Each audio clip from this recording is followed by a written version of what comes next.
So we will open to say this is 6:30 p.m. on Monday, February 28th. It is the opening of the Norton Conservation Commission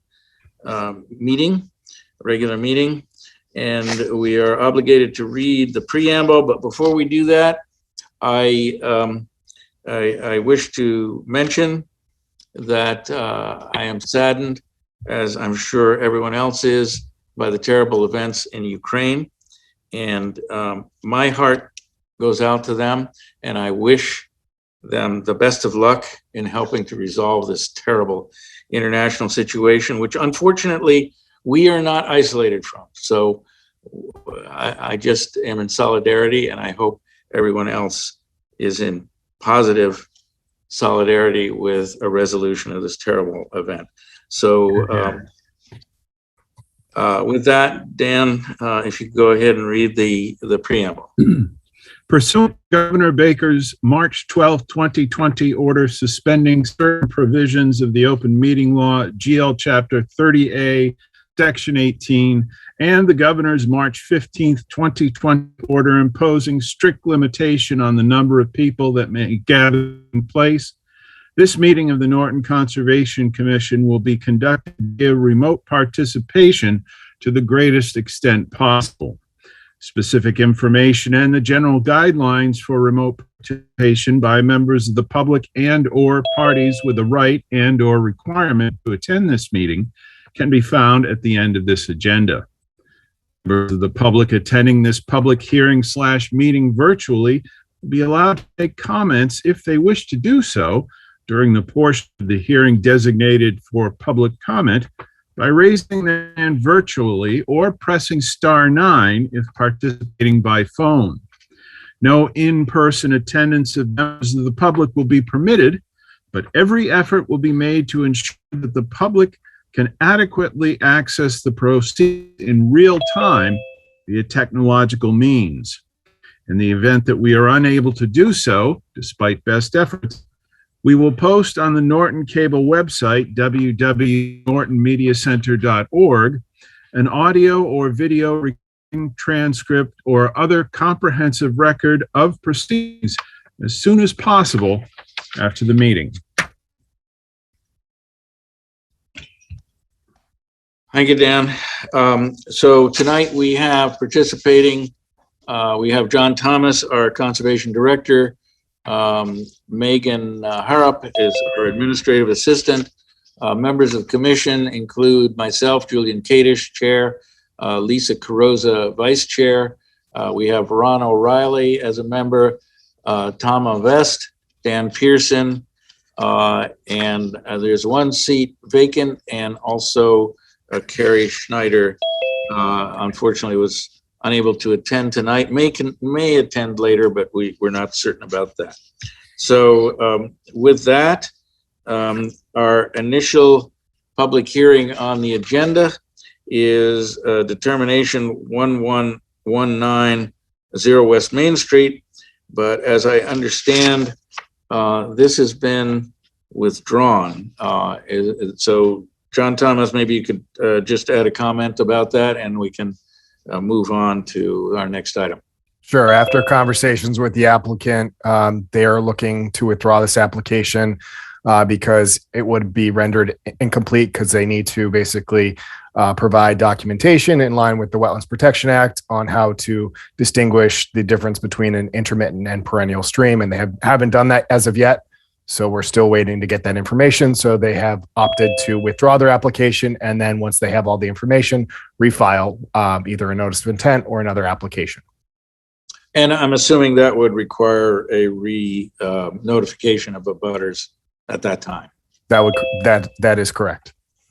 All right, so we can move on to item B on our new public hearings list, which is determination number 1120.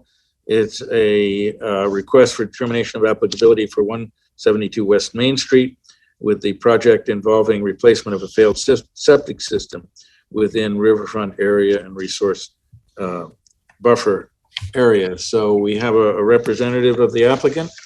Please identify yourself. Yeah, I'm David Oberlander with BDO Engineering. And yeah, we're just doing a new septic system for a house that's kind of across from Valentine Tool and Die. Right next door to the south is a small repair shop. And then the neighbor on the other side is wetlands, and then beyond that is the music store. So we're just doing a septic for the existing 2-bedroom house. We have kind of a fancy system here just because of the small room we have to work with. It's one we've used in town a number of times, a singular system. It's a little better than a septic tank in that it's like a mini treatment plant. So the effluent that comes out of it is much cleaner than a typical septic tank.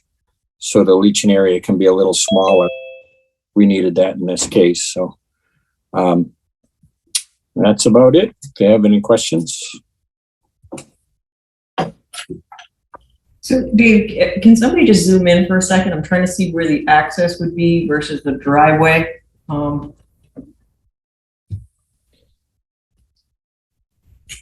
So where is the drive? Is it all paved? To the south, it's all paved all the way to the brook pretty much. And to the north, it's a large gravel parking area with, you can see where I have gravel parking, and there's the access is kind of right at the 50-foot buffer, the entrance to the driveway coming in from West Main.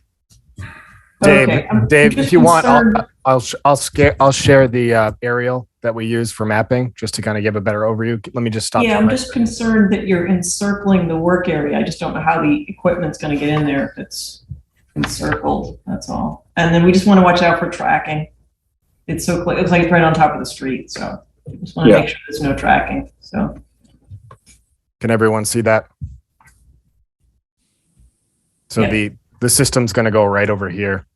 so it's all paved. Okay. It's all paved, but the area where the system's going, I took a look at it. It's mainly, there's some grass up front near the street, but the access around it and everything is all paved. So they're going to have erosion controls and everything. So that way there's no sediment runoff and sedimentation heading towards the wetlands and towards the stream that's over in this direction here.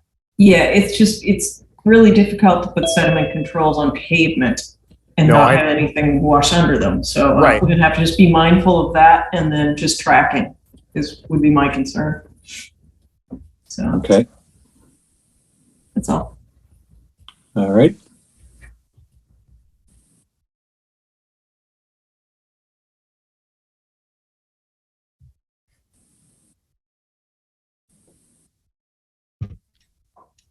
Julian, I think you're muted. You're absolutely right. Okay. The building just to the left of the map that you just showed, the overhead, is the auto repair shop. Does that sound right? Yeah, that's the auto repair shop. And then there's the stream that bisects that and home plate. But to the right of the activity area is also a small drainage area. But that, I see the border on that plan, the 100-foot buffer zone went right through just a small portion of the installation of the septic area. Right. Can we bring that up again, or is Sure. that? Give me 1 second. All right.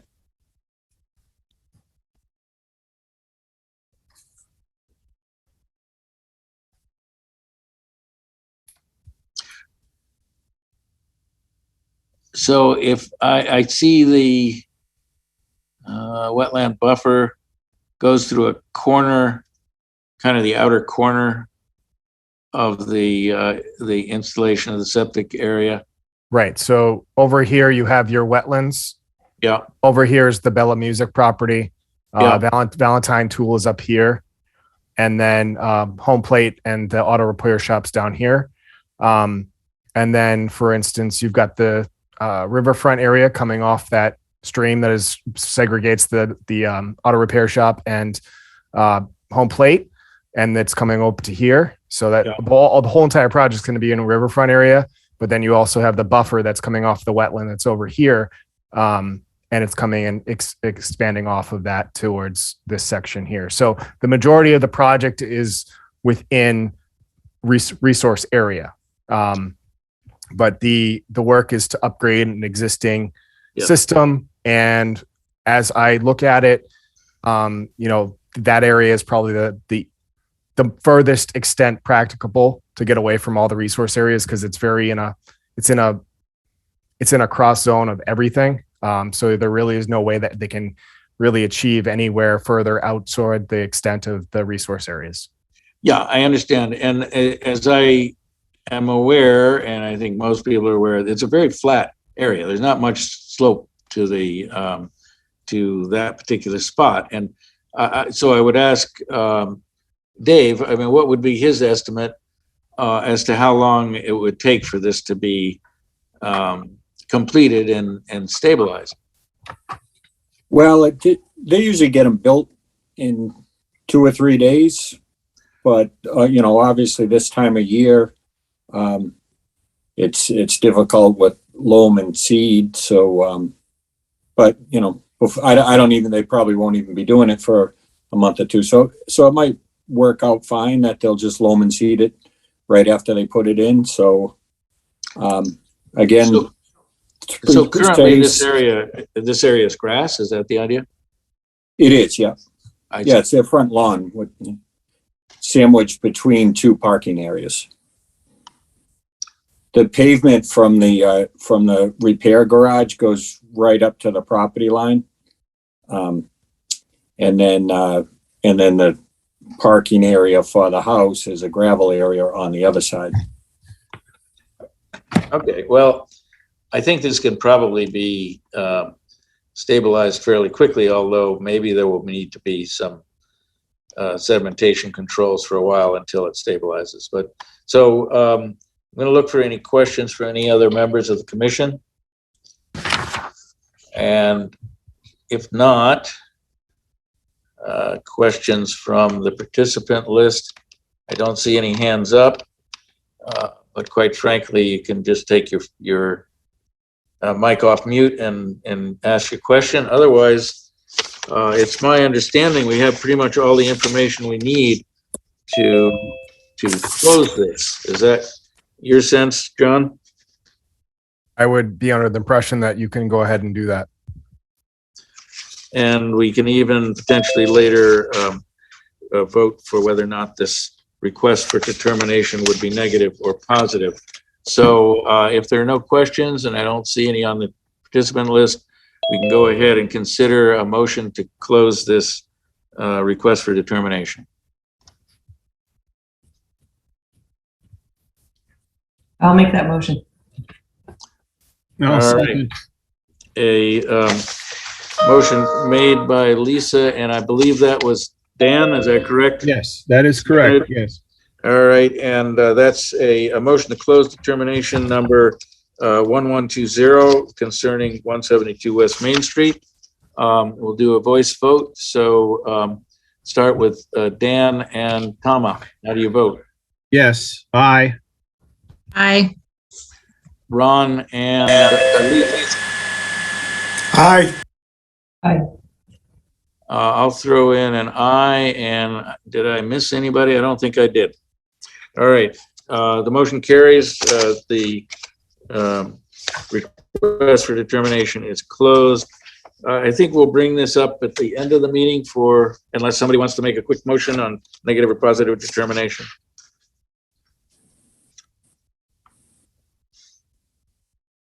I would make a motion to issue a -3 for file 1120. Motion made by Lisa and seconded by? I'll second. Seconded by Tama. Again, a roll call vote starting with Dan Pearson and Tama. Aye. Okay, sorry that I'm new. A negative vote means we're, Yes, and I was going to review that. So a -3 under the the request for determination means that the project is acceptable, assuming it's carried out according to plan, and that no order of notice of intent needs to be filed. A positive determination would indicate that no, this is not within the scope of request for determination, and a notice of intent would require filing. So a negative means we have all the information we need to be comfortable with this project. Okay. Aye. And Ron and Lisa. Aye. Aye. And I'll throw in an aye. So the motion carries. This project can be done with the information submitted, assuming it's carried out according to plan. Thank you very much. Thank you. Thank you. Thank you, David. Thank you. Good night. Next item is item C on the agenda. It appears we don't have a file number, but it concerns 295 West Main Street.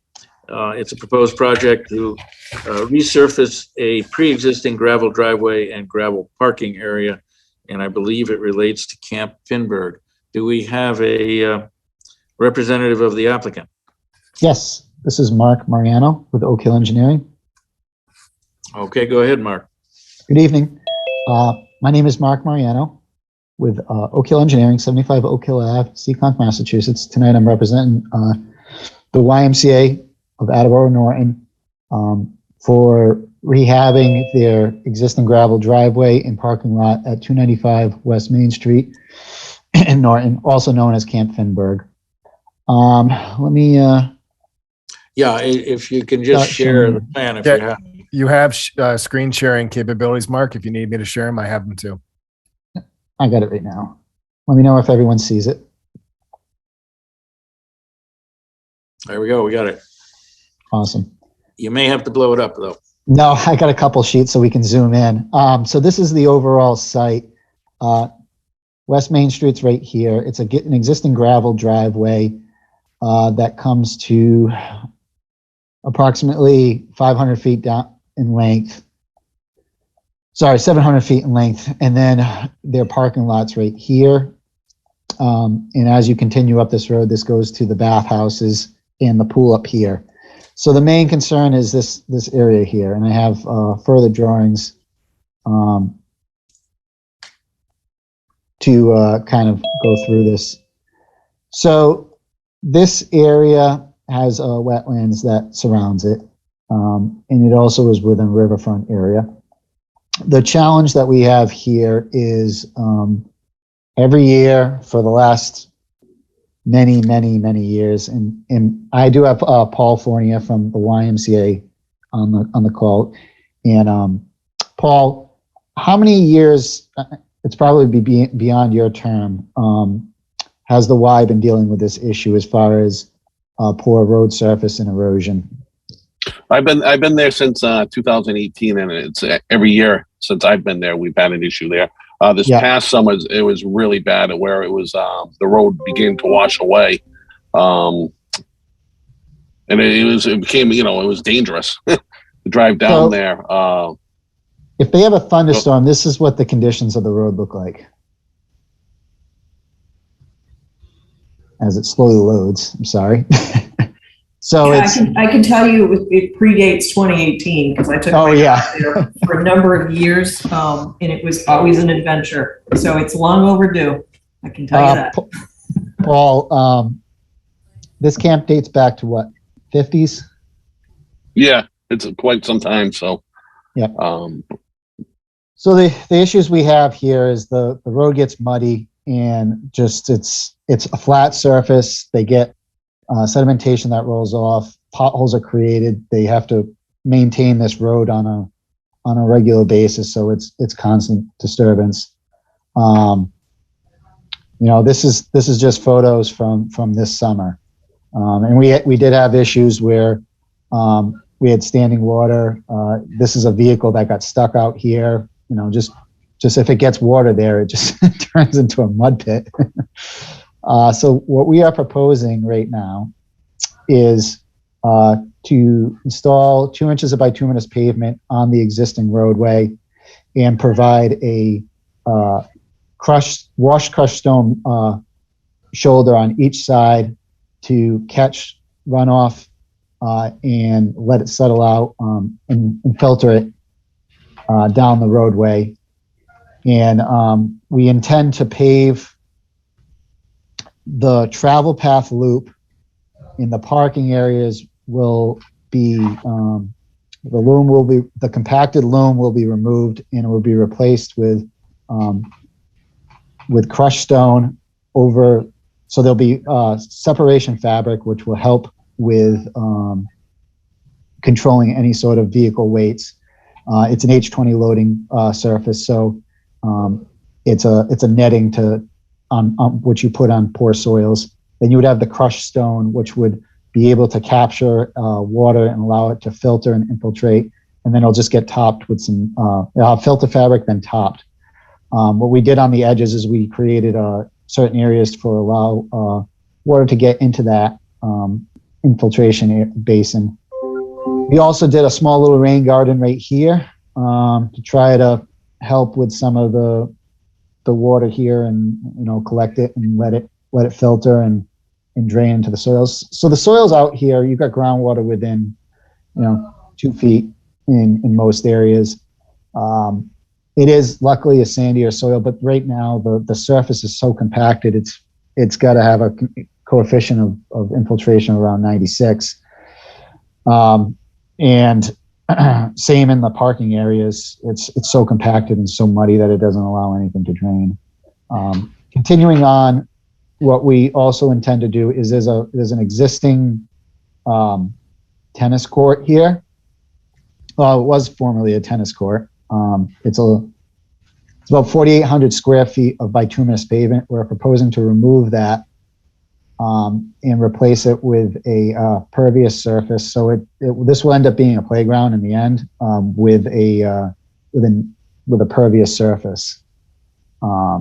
So the challenges we have here is, like I said, we have wetlands on both sides. We have riverfront here.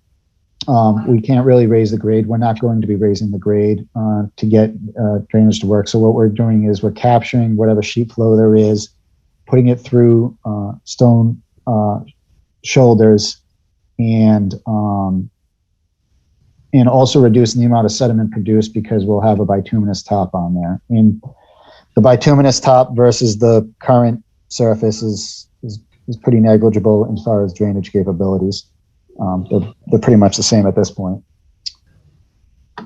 Any questions?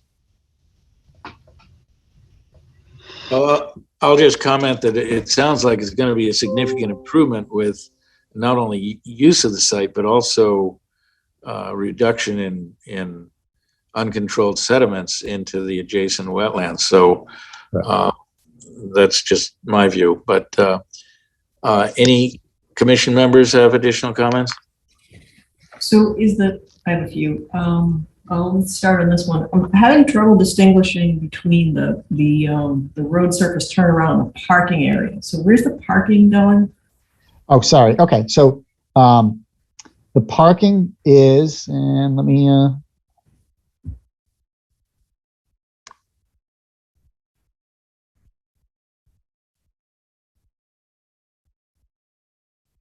that's one parking.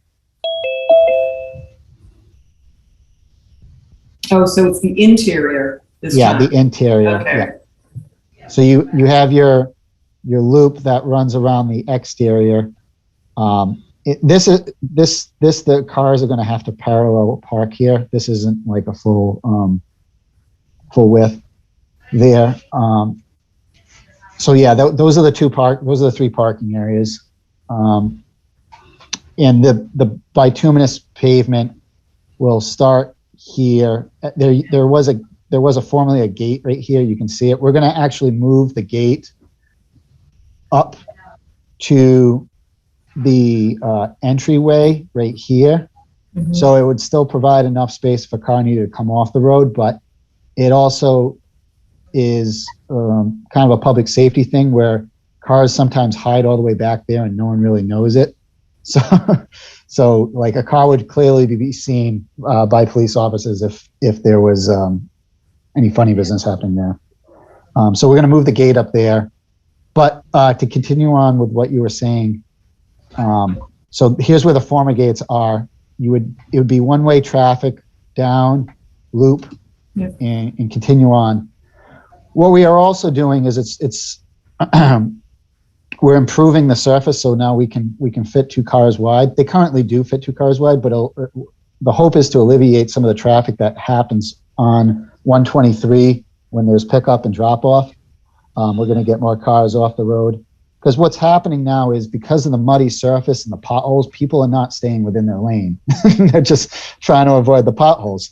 Yeah. So now you have one car that's wanting to pass and then another car. So it's kind of like musical chairs. So it's very unorganized. So I know there's terrible issues with, there's really only enough room for one car to pull out. You can't have somebody pulling in at the same time. Do you have any intention of widening that opening? Yeah, so we will work with, we do hope to work to widen this, and that's what's in this proposal, is working with Mass DOT to open that and make it a 20-foot wide opening. Yeah, it's kind of dangerous if you're trying to pull in and at the same time someone's coming out. It's actually, you can't really do it. You have to wait. Okay, and do you think is the 2-foot shoulder wide enough? I wouldn't be opposed to making it wider. I didn't want to go too far into the 25-foot buffer. If you guys want to make it wider, I mean, we're open to it. We're trying to match the existing tree clearing in most cases. Mm-hmm. Well, I mean, you're obviously going to be reducing the sediment that's getting in there. I was just thinking of some of that becoming clogged, but it shouldn't now. Yeah, the amount of sediment, that void space like quickly, but yeah, so the sediment that this roadway would now see would be minimal, because you're talking about clean cars on clean road, and what the sediment was created before was muddy cars creating mud on that surface. It's the intention of that, and also too, they don't salt and sand these roads either. No one's going there in the winter where you would have particulate thrown on there. So it's mainly just summer traffic. Yeah. So the stone edging was to filter, and it's also to kind of slow the velocity coming off the pavement. Yeah. Okay. What's the flood zone? I noticed far left by the removing that pavement. You noted there's a flood zone. What's the elevation there of the flood zone? All right, so hold on a second, bear with me. I actually did update that plan. Hold on, let me stop sharing for a minute. So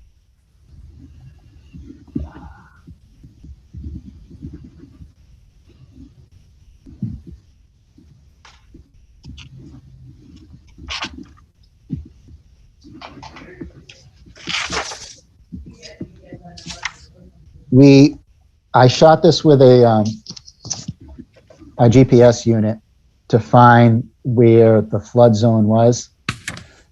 Well, did FEMA publish an elevation? Yes, there is a FEMA published elevation. I believe it's 95 here.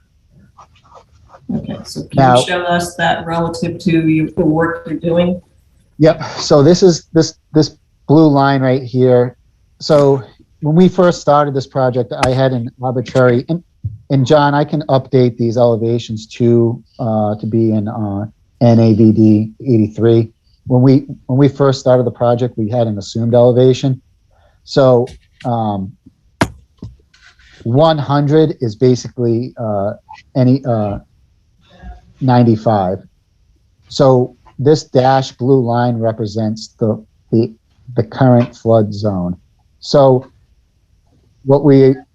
it does wrap around here and comes off the road, but it's not, if you look at the FEMA plan, it encompasses most of the site.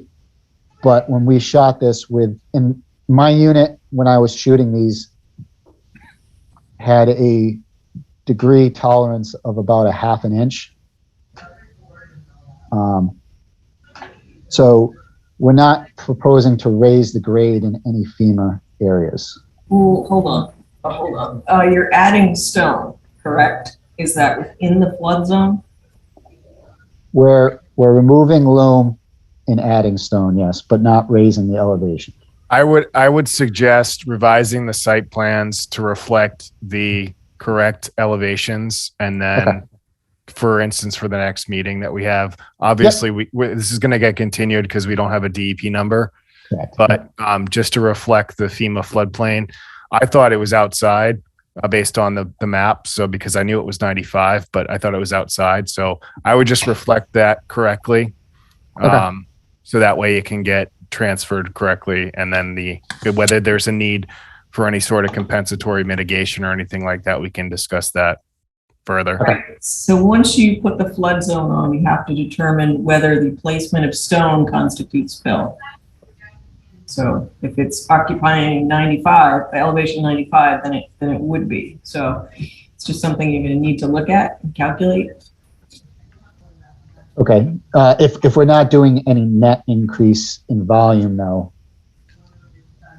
You can't look at it that way, sir. You have to look at the regulations. So it's incrementally on a foot-by-foot basis. So if you look at the Wetlands Protection Act regulations for bordering land subject to flooding, Yep. you'll see all the criteria Okay. I'll in the take a look at it. regulations. Yeah. So Mark- if you fill from 95 to 96, compensatory storage has to be provided accordingly at the same elevation on an incremental foot-by-foot basis. So you'll see that right in the regs.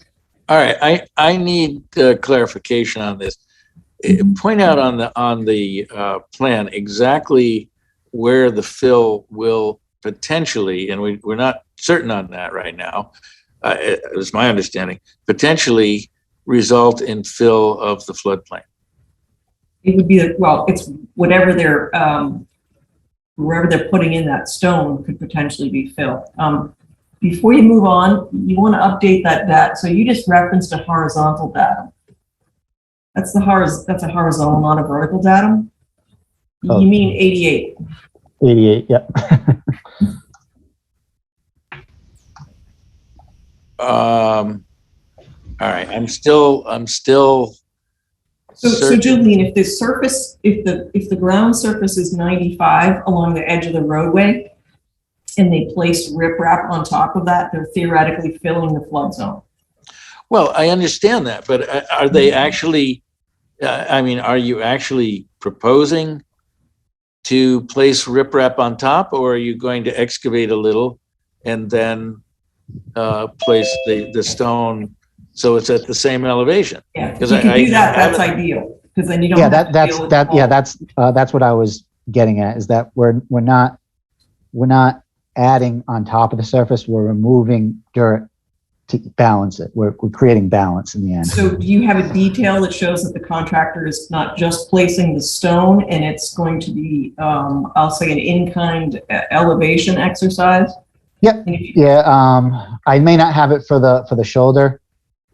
We have, Yeah, I thought in your initial presentation, you said you were going to have to excavate some of the material off the surface of that road because it's not yes, necessarily ideal, and that the paving was going to be left at the same elevation as what the current road surface is. correct. Right. So now you just need to show the shoulders on that, just to show that there's no increase, right? Yeah, I can show a Okay. shoulder detail That's on all. that. And then it becomes a net, right? Because you're just Correct. filling it back to existing grade. You're just replacing the surface type, if you will, back to Yeah. existing grade. And that's the message that we want to give the contractors, so they don't just go and dump material there and it results in a fill of the flood zone.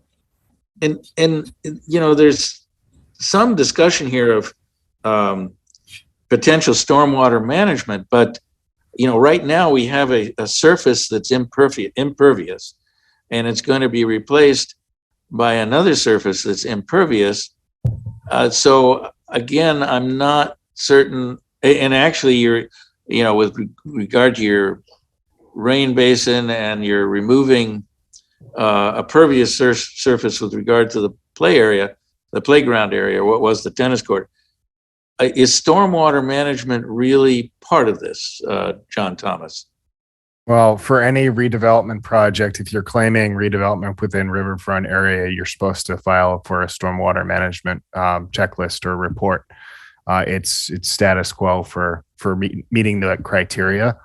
So to answer your question, although it may not appear to increase or be a volume, you basically need to go through the checklist and prove that. So that's on the applicant to do so, is to provide that application in tandem with this notice of intent application to make sure that there's no net increase of potential runoff to the nearby wetlands and whatnot. All right. So what you're saying is the applicant needs to provide that narrative. Right. Yes. Yeah, John and I have discussed that, so it will be turned in. Okay. So any further questions from members of the commission? I do have one quick question. I know there's a culvert where you're ending the pavement and the road continues. It gets really narrow. I'm sorry, the other side where you continue up to the pool facility. Oh, right here, yeah. Where it transitions, where you're going to transition from pavement. Yeah. So it's very flat in there, right? I'm pretty sure it's flat. It doesn't start to rise up until further. Correct. It's rising. Where we're terminating, it's probably starting to rise. It's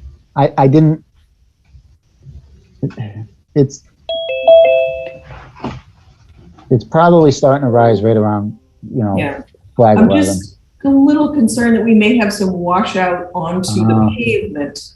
Yep. And then it's going to accelerate. So anything that's coming down that slope and is now picked up by pavement could be shooting through there. That's a good call. Yeah. I'm just wondering if we should put something on the side slopes there, maybe to divert it. What if we pulled back some more of the gravel here, created about an 8-foot wide runoff pad that's just crushed stone with filter fabric, and it would kind of catch anything before it traveled down. Yeah, I think that's a good idea. You need a transition there. Yeah. Yeah. And so the culvert's going to stay in place? Correct, yes. There's no need to change that. And then,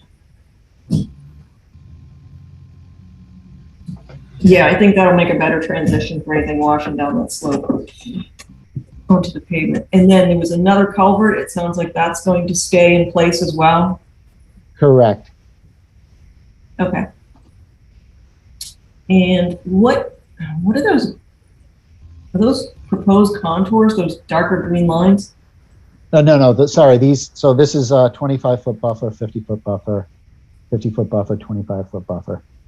Oh, okay, those are buffers. Those aren't proposed contours. Okay. No, there's not much contour in this whole area. Right. It's pretty flat. Okay. Thank you. Any other questions among commission members or, for that matter, participants in the meeting? I don't see any hands up, but you can also just unmute and ask your question if you have one. Otherwise, there are a couple of items in particular, a DP number and the narrative for stormwater issues to be submitted, and we can consider a motion for continuation of this hearing. And our next meetings are the 14th of March and the 28th of March.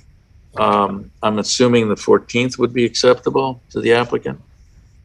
That is acceptable. Mr. Chairman, I'll make a motion to continue file number DEP 250 unknown 295 West Main Street to the March 14th meeting of the commission. We have a motion made by Dan Pearson and seconded by Lisa. Roll call vote. We'll start with Ron and Tama. Aye. Aye. and Dan and Lisa. Aye. Uh, And I'll throw in an aye. So this hearing for 295 West Main Street is continued until March 14th. Our next item on the agenda is also a hearing that does not yet have a file number concerning 196 Mansfield Avenue. The proposed project includes construction of a commercial warehouse, parking lots, and associated stormwater management systems within proximity to a jurisdictional wetland resource area. So do we have a representative of the applicant for that project?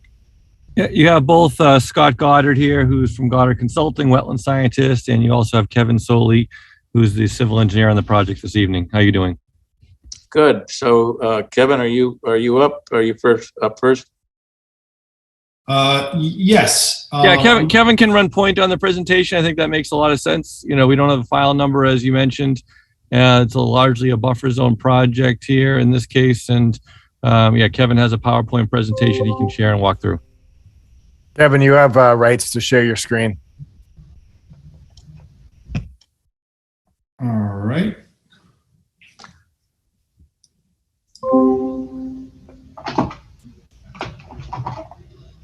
Hang on 1 second.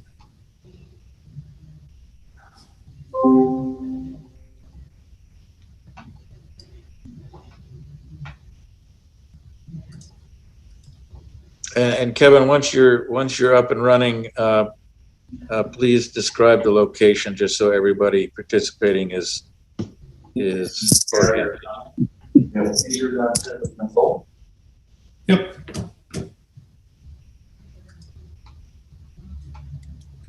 Sorry, this is the first time using Zoom on this computer, and I didn't have screen share enabled. So 1 sec. Here we go. Now we're up and running. All right. Can everyone see the presentation? Yes. Great, thank you. So for the record, thanks Scott for that intro. My name is Kevin Soley. I'm a licensed professional engineer in the Commonwealth with offices located in Norwood, Mass. So we're here tonight to talk about a project at 196 Mansfield Ave. So up on the screen is an aerial. The site's it's just about 7.85 acres. It's located on Mansfield Ave, Route 140. To the east, we have the Route 140. To the south, we have Auto Parts International, large distribution facility. And then to our north, it's actually a pretty undeveloped wetland system. And you have the PGA Tour Access Drive just a little bit further north from our site. So as Scott indicated, Scott's our sole scientist on this project. He went out, delineated the wetlands. We have somewhat minimal wetlands on our site. They kind of run along our northern property line, and they come into a little bit of a finger along the western edge of the site over in this location here. Can you guys see my cursor? Yes. We can. Okay, great. Awesome. So the existing site, like I said, is 7.8 acres. There's no floodplain on the property. There's no wellhead protection zone on the property, and there's no habitat of rare wildlife or anything like that on the property as well. So we have a pretty clean site. What we're proposing is the construction of approximately 100,000 square foot flex industrial warehouse building. The site includes 96 total parking spaces, 20 loading docks, and we've been able to maintain that 25-foot no-touch buffer around the entire perimeter of the site and all the wetlands that surround our property and come onto our property. As we were looking at our site layout, one of the things we wanted to do is we wanted to pay close attention to the site constraints, the site environs, and obviously we have some residential neighbors across the street on Route 140. So we positioned our building to face south, so all of our loading docks face that existing industrial building to that side. And we tried to maximize our buffer plantings along that edge, along the easterly edge, to really, design the site so it fits within the site's constraints. Access to the site is provided off of Mansfield Avenue. We're proposing all of the loading activities on heavy vehicles that take place on the south side of the site. Parking is provided along the eastern side of the site, The main entrance would kind of be in this location here in this corner, and then full access around the perimeter of the building with some additional parking located on the western side of the building as well. Trying to create a way to separate that passenger vehicle and heavy vehicle traffic and minimize any of that interaction the best we can. So included in our package is a comprehensive set of design drawings. This is our site plan. I just mentioned obviously the overall building size, the access configuration, parking locations, things like that. From a stormwater management standpoint, the site has been designed in accordance with the Norton stormwater requirements as well as the Massachusetts handbook. Stormwater is designed really with stormwater treatment trains so that we have offline catch basins collecting stormwater and then routing to each of those catch basins will have 4-foot sumps and hooded outlets to provide maximum water quality treatment as possible. Stormwater is collected through that stormwater collection system and then routed through hydrodynamic separators prior to discharge to 2 stormwater detention basins we have as part of the project. In the northeast corner of the site here, we have an above ground stormwater detention basin, which will handle the majority of the impervious area and the roof runoff from the proposed building. Additionally, we have a proposed underground detention system to the south of the proposed building in this location here, which will also provide additional water quality or stormwater attenuation to ensure that we're able to provide a reduction in stormwater runoff for all storm events analyzed from the 2-year all the way up to the 100-year storm event. And as I mentioned, we have hydrodynamic separators, stormwater management measures proposed prior to each discharge into those underground detention systems. So we're collecting that stormwater and then routing that through a treatment prior to discharging to that underground detention system here, and then additional water quality before discharge to the above ground basin. And then both of these systems outlet towards the northeast corner of the site in this location here, which is generally consistent with the existing drainage patterns on the property. And then that just flows into that larger wetland system, undeveloped area to our north, which is where, what we saw from that aerial with part of the PGA property. So our soil erosion sediment control plan has been actually designed in 2 phases. The first is really kind of the site clearing activities, and then the measures for the proposed building construction itself. And all those have been designed in accordance with the SEC manual provided by Mass DEP. All of our utilities for the proposed site are designed to come in subsurface off of Mansfield Avenue. That includes, underground electric, telecom services. Gas service would come from Mansfield Ave, sewer and water. We are proposing a full loop system around the building as part of our water design for the project. We have a landscape plan included in our package, which includes obviously plantings around the perimeter of the building, but also plants for the detention basin and then buffer plants around the entirety of the property. We've included a proposed lighting plan in our application, which demonstrates that we don't have any light spill over into any of the wetlands areas. We want to obviously maintain and protect those natural resources on our site in that manner. We have, as Scott indicated, we are still waiting for our DEP file number. We hope to have that in the coming days.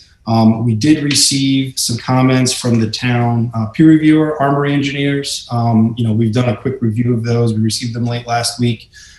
We think we can adequately address all those comments raised, and we'll be looking to have a formal response to comment letter with revised plans and calculations back to this commission and to the peer reviewer, hopefully prior to the next meeting. But with that, we'd be happy to answer any questions that the commission may have. I know Scott's here if the commission would like to hear a little bit more about his wetland delineation and what he's seen from a resource on the property. And we're happy to answer any questions that the commission may have. Well, I'll start with a question both for you and for John. I see your plantings as a means of screening a portion of the project from the residential buildings across the street. but that coincides pretty much with the berm of your, I mean, berm may not be the right term, but your retention basin or detention basin. Yes. So is that going to, you have enough room there for plantings, and that's not going to interfere with the function of the basin? No, we do, and we wanted to ensure, obviously, that we provided, sufficient width across the top of that basin so that we can, those plants that we propose there can survive and thrive. So there's more than adequate room to accommodate the plantings as shown. All right. Any questions from anyone else? Commission members? Yes, I have a few. Go ahead. Kevin, would you mind zooming in to the grading plan to, basically our jurisdiction, walk us through what's in our jurisdiction? Sure.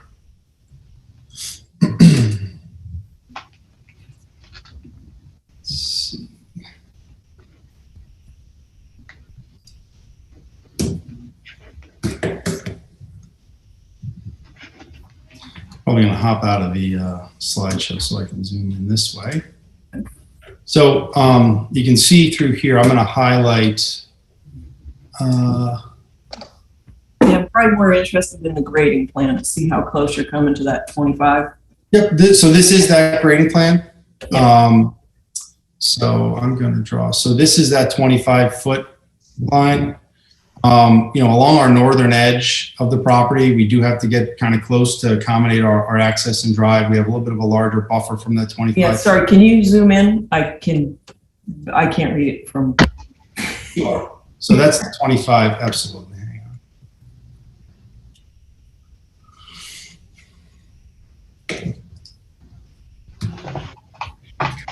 on. The next one out, that's 100.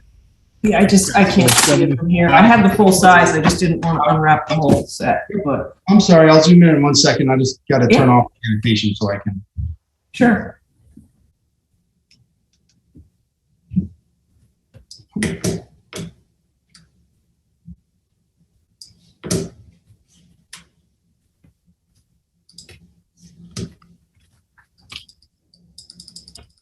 And of course the, well, that doesn't work great. There it goes.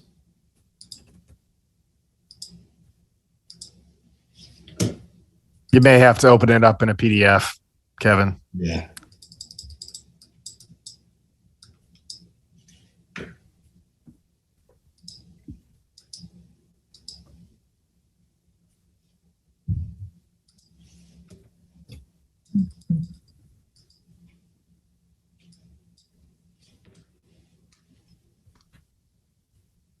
Is that better, or you'd like it larger? I'll just open the plan set.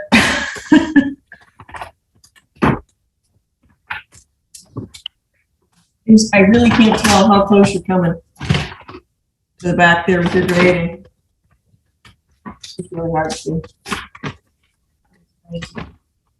So here's that 25-foot line. I'd say we're probably about 5 feet off that edge. We're in the closest point in this corner here.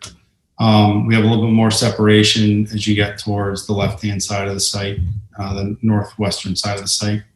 And then the larger 100-foot regulated area is shown as a dashed line here. So that's also. I want to make sure you have enough room between your silt fence and the toe of that slope. If it's realistic. That's where I'm going with this. So you should probably have your sediment controls on the grading plan. That's why I'm not making the connection. So you don't have your sediment controls on the grading plan, which is exactly where they should be, right? So you want to add your sediment controls to sheet 2.1. Sure, we can do that. Yeah. So I mean, because it looks like you're going right up to the property line with that grading, some of the tie-ins. So I just want to make sure it's realistic that you can actually do it and accommodate the sediment controls. Okay. What slope are you carrying in the back? Is that a 2 to 1? Yes, we're proposing. Well, it's 2.5 to 1. In some spots where it gets a little bit tighter, we do have a little bit of steeper grade, but we never design over steeper than 2 to 1. We actually have 3 to 1 slopes through the majority of the site, over through here. But yeah, we never want to go steeper than that. Right, but you see where I'm going. I don't know if you're gonna have enough room there to put the controls in without going over the property line. So that's why I want to see it on this plan sheet if possible. So your temporary controls, your 7.5 acres, did you mention? The overall site is 7.8 acres. Our actual limited disturbance is less than that. I think we're actually 5 acres of actually impervious surface. Okay, so you taking any provisions for your construction terms, stormwater management with a temporary basin? Temporary sediment trap, because you can't possibly have all 5 acres exposed and not manage the runoff. So, yeah, so our SEC plans include, well, yes, we do have that, and we can certainly provide additional clarification on our drawings that depicts that. okay, because you'll either want to use, where's the low point? You'll either want to use a sediment trap, or I don't know if you're going to use your permanent basin as a temporary trap. You know, typically what we prefer to do is actually leave our utilize our permanent basin as a trap, but leave it high so that once the balance of the site's been stabilized, we can go in, we can remove you know, the area that's been obviously collecting sediment, and then get down to our future, or you know, our full grades at the bottom of that proposed basin. okay, so I would like to see that on a soil erosion sediment control plan that the contractor is going to follow, with some clear directions to clean out. You know, you usually leave it a foot higher, so clean that out afterwards and make sure they remove it all, and it probably should be witnessed. Mm-hmm. And then, okay, so this might play into John Thomas as well. So who is peer reviewing the stormwater management for this project? Armory engineers? Yeah, Pat Brennan from Armory Engineers. It's a Okay. collab between the planning department and the conservation department. Okay. Are they reviewing it under the wetlands protection, under stormwater standards? Yes, it's in compliance with the stormwater standards. Yes. Okay, good. Because typically they've only done it for the planning board, just in terms of hydraulics and not quality. So that's where I'm going. Okay, so that's good. Well, you know, I feel like Scott, I have to put Scott on the hot seat somehow here. Hold on. I don't know, Scott, what do you have to say about this wetland? Well, we did the wetland delineation. It seemed fairly straightforward type of delineation. John did it wasn't an ANRAD done on the site, but John did do an informal review of the site, and he could offer any comments, I think, about what his observations were, but I think there was a degree of sort of mutual agreement on the boundaries of the wetland. Okay. Yeah, so that's about it. All right. Well, you know, I had to bug you for something. So. Well, yeah, I didn't want to be left out. So. You had to earn your keep tonight. Right. Okay. I'm all set, Julian. Yeah, just in looking at this plan, it looks like at least some fill will have to be brought in. Is that your assessment? And roughly how much? I mean, I can't even venture a guess from the contours, but what would be your guess as to how much fill in order to make this complete? Sure. So the site does require some import in order for us to keep the elevations high enough to ensure that we can design a stormwater management system that can live above that seasonal high groundwater and actually have the detention that we need. We do require to import some material.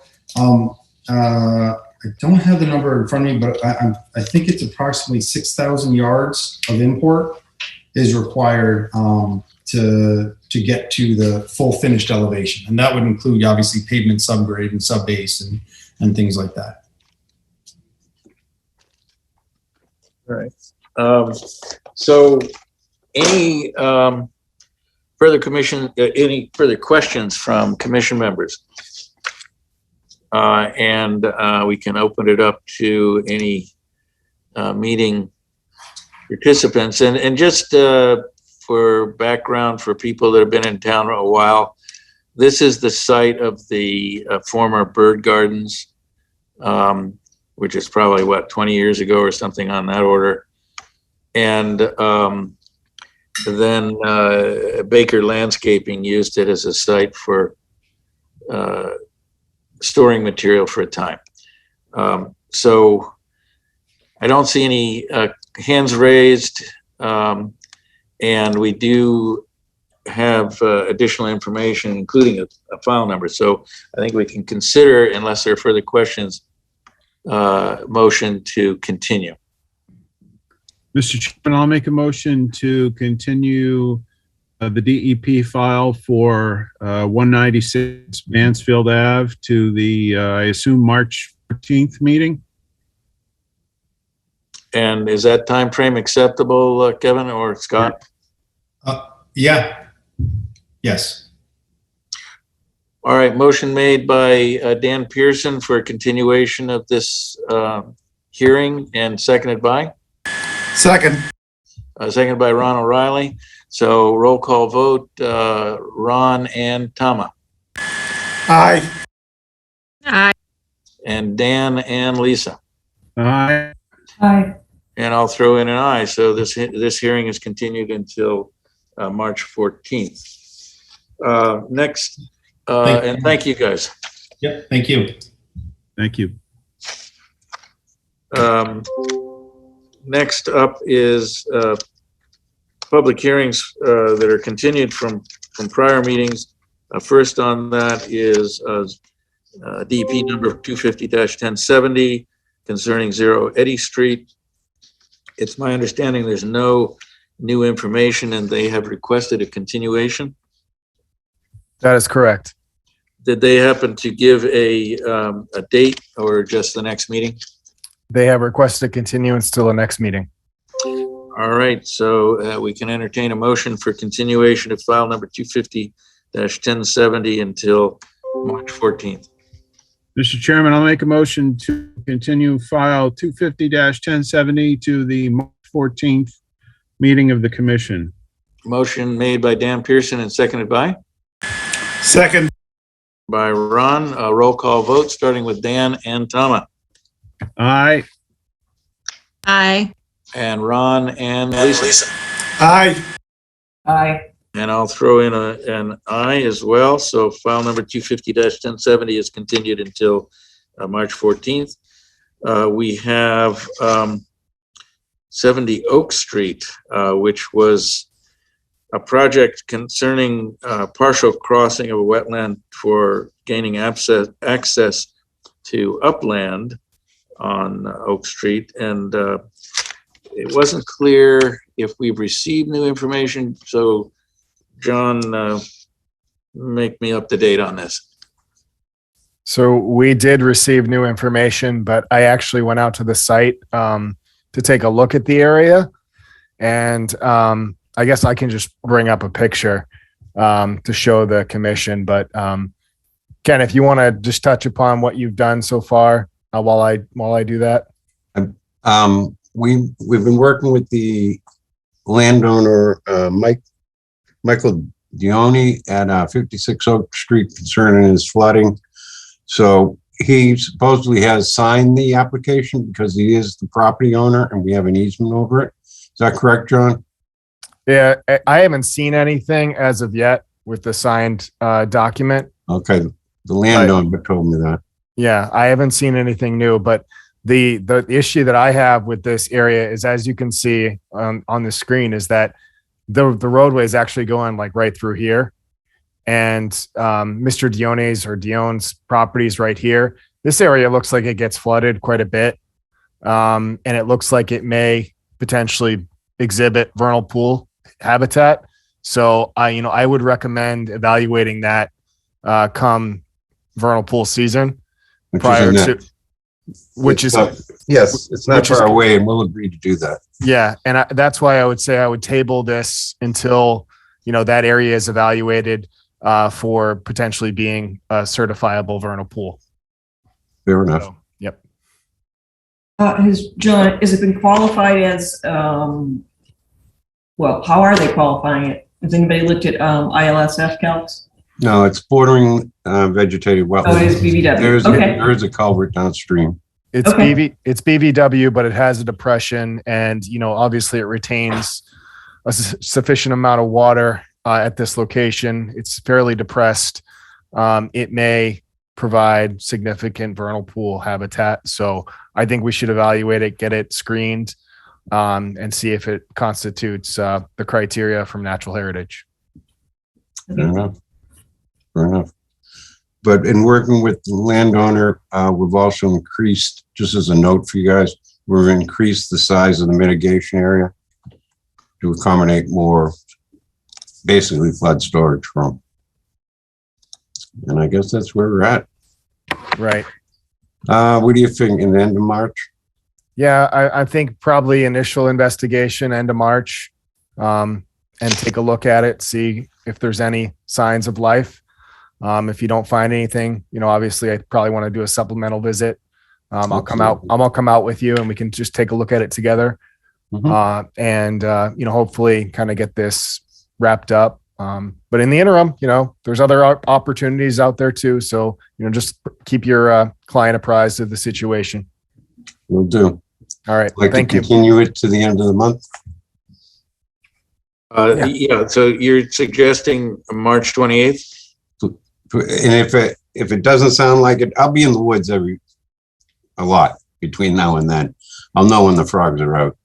So if I'm not finding any sign before the 28th, I'll have John continue it for the following meeting. Okay, well, for the moment, then March 28th sounds like a reasonable date for continuation. That's a month from today. Yep.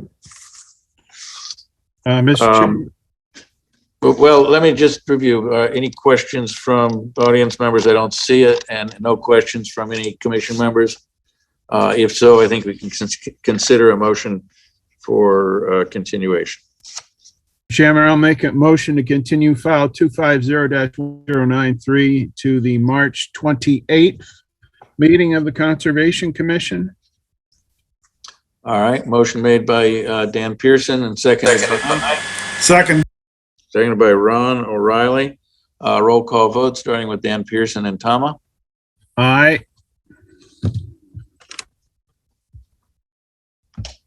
Tama, it looks like you said an aye, but Aye, sorry. there you go. And then Ron and Lisa. Aye. Aye. And I'll throw in an aye. So this hearing is continued until March 28th. We have items. You're welcome. Thank you for coming. We have item C on continued public hearings is an area of resource area delineation for 93 Mansfield Avenue, 0 Mansfield Avenue, and 0 Reservoir Street. This was an ANRAD that was kind of hampered by snow cover, and I think it's still hampered by snow cover. And they appear to have requested a continuation until March 28th. So, John, did I misspeak, or it looks like that's correct? That is correct. They've requested a continuance until March 28th. So we can continue we can consider such a motion? Mr. Chairman, I'll make a motion to file, a motion to continue file 250-1096 to the March 28th meeting of the Conservation Commission. Motion made by Dan Pearson and seconded by? Second. By Ron O'Reilly to continue file number 250-1096 until March 28th. Again, roll call vote, starting with Dan Pearson and Tama. Aye. Aye. And Ron and Lisa. Aye. Aye. And I'll throw in an aye, so that hearing is continued. We're now at the certificate of compliance. section, and it looks like there are two projects that have reached that stage. The first one is file number 250-382. From how long ago is that? On 4 Keith Drive. Yeah, it's been quite a while for that one. I'll pull this up on the screen so that way we can see it. So here's the property in question.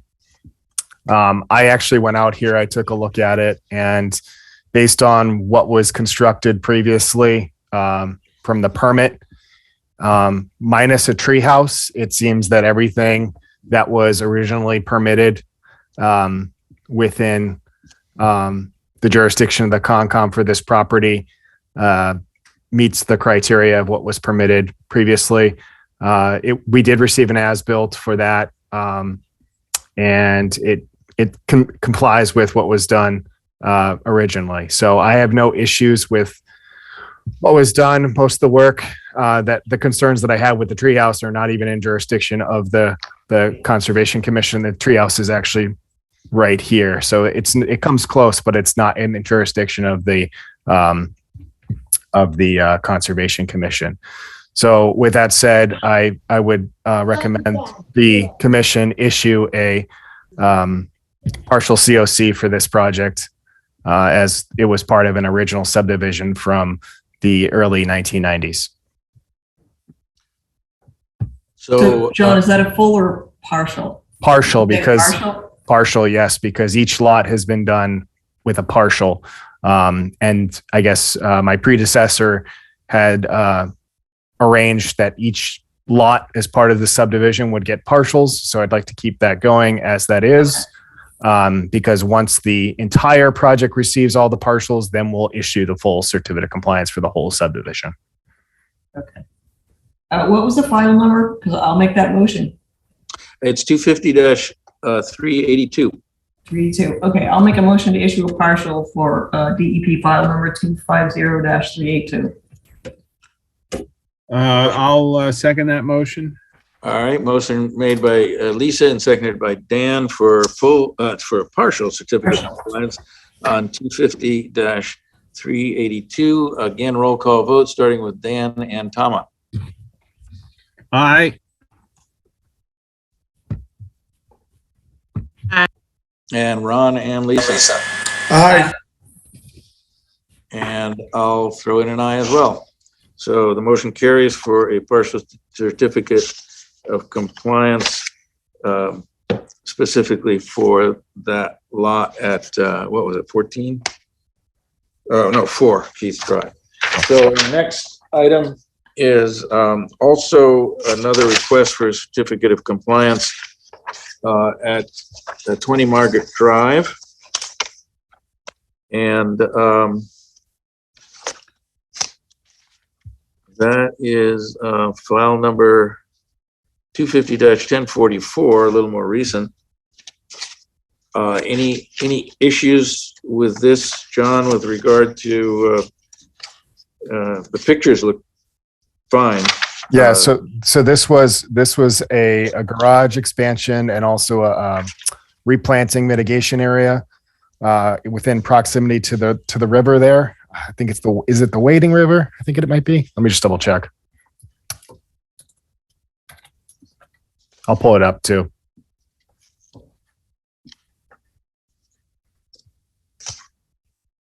All right, pulling it up right now. Mm-hmm. But in your estimation, this is going to be a full? Yes, this is going to be a full, and I have no issues with what was done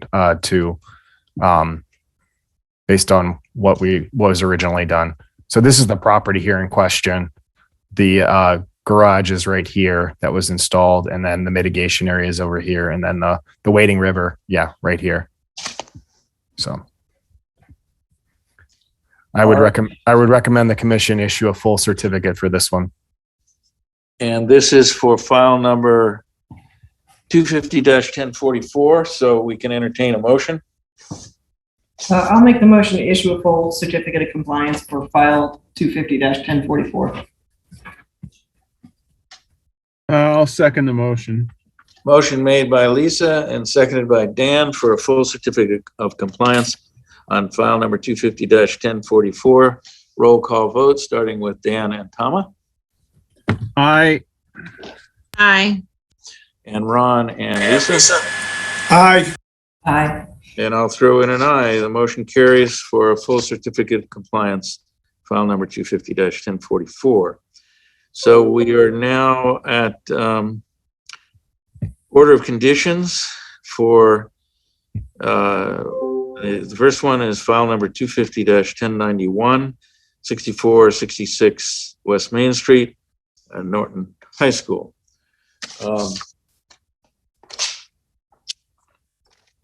So I'm assuming everybody's had an opportunity to review the proposed draft. And I'm gonna just make a comment as part of the deliberation, simply because this was kind of a controversial set of public hearings, and I know members of the commission felt strongly that the recommended infill material is potentially hazardous when in this form of exposure, but I think we have to put it into perspective of so many things have the potential for associated risk with it, all of us accept, and we all as a personal choice can choose to avoid certain things based on our personal view. But we're in a circumstance where there needs to be compelling data. And if we, in order to, as a public decision, and in the case of these materials, from my opinion, looking at the data, it's not overwhelming.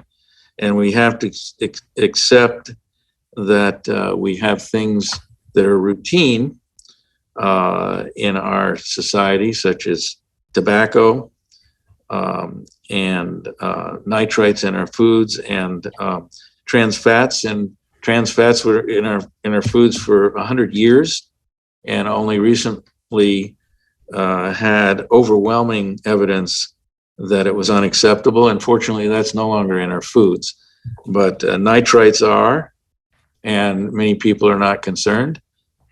Smoking, of course, is overwhelmingly proven to be dangerous, and we're all paying for it because of the health degradation it causes.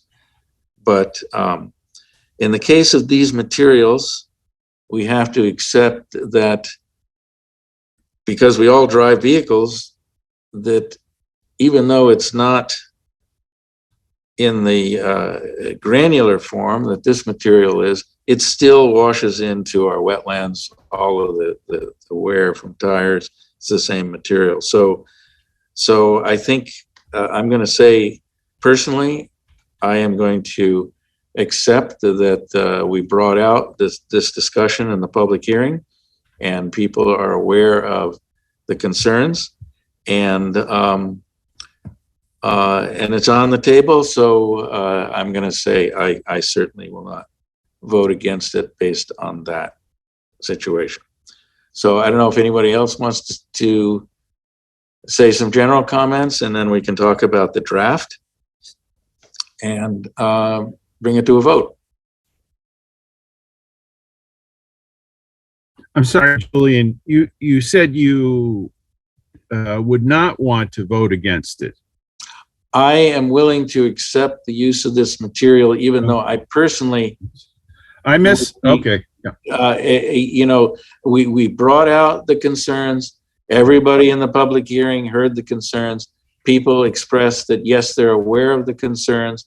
And I think we have met our obligation of bringing this material out in the public hearing. And, you know, we didn't get overwhelming negative feedback from the public. And for me, that's sufficient. John Thomas, we ready to take comments on the draft order? Sure. What do you have? Okay. Number 7 and 8, we have to fill in some of the impact numbers there. You still have X's, at least in the version that I have. Yeah, that was an old version. We received the updated information from the consultant, so those have been updated for the final version. Okay.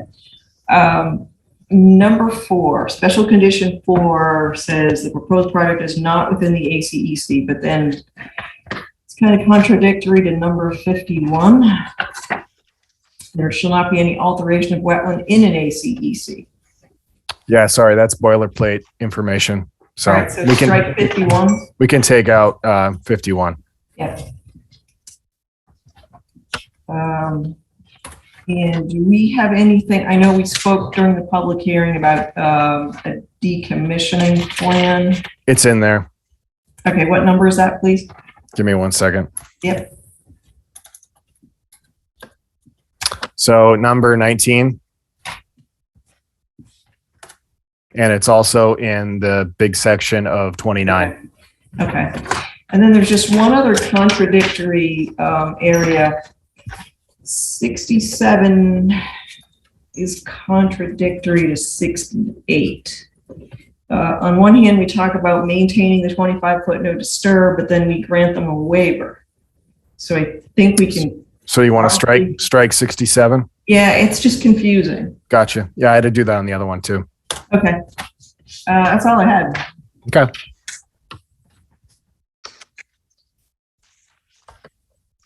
All right, any further comments from commission members?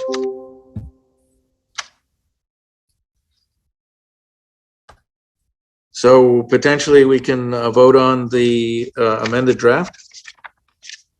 I'll make a motion to issue the order of conditions for file 250-1091 as discussed. And revised. Well, they haven't been revised because it hasn't been issued, so. Well, I understand, but with the suggested amendments under discussion. So we have a motion to issue the draft with the proposed amendments for 250-1091. Do we have a second? Second. All right. So motion made by Lisa, seconded by Tama. Again, roll call vote, starting with Lisa and Tama. Aye. Aye. And Ron and Dan. Aye. And I'll throw in an aye. So the motion carries. And John, you'll be making those adjustments. They're already made. Thank you. All right, very good. So the motion carries, and we can move on to our next item, which is order of conditions for file number 250-1094. And that is the Norton Mansfield Rail Trail. So that's fairly straightforward. Anybody have any other conditions or comments about the draft? So, John Thomas, can we talk about 2 for a second?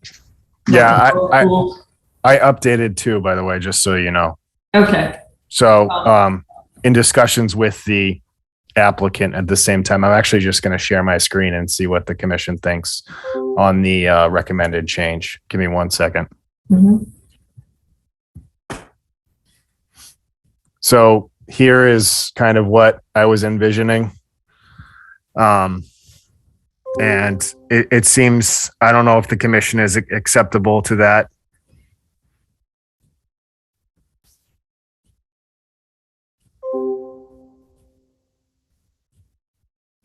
But, well, so first the condition said we're feasible to avoid working. Now we're implying that we are going to allow work. So that's the question is, do you want, because for instance, I'm getting feedback from them that, for instance, they may need to do work within that period of time. Do you want to That's funny because they've had forever to do this project and now we're aiming right for the vernal pool season. That's a little crazy, right? So we've had this thing on the docket for how long?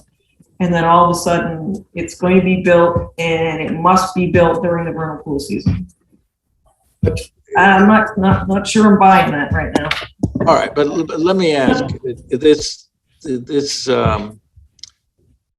this work is carried out by the day, and I don't know, vernal pools are kind of most active at night. Is that a fair statement, or am I way off on that? No, you hear them at night. They're active all day, but. Well, all right, but this is not work in the vernal pool. It's adjacent to vernal pool. Is that correct? But that's where their habitat is. So they only go in the vernal pool to produce, right? To lay the eggs. They live outside of that vernal pool for 10 months out of the year. That's the issue, is that you're killing their habitat. So the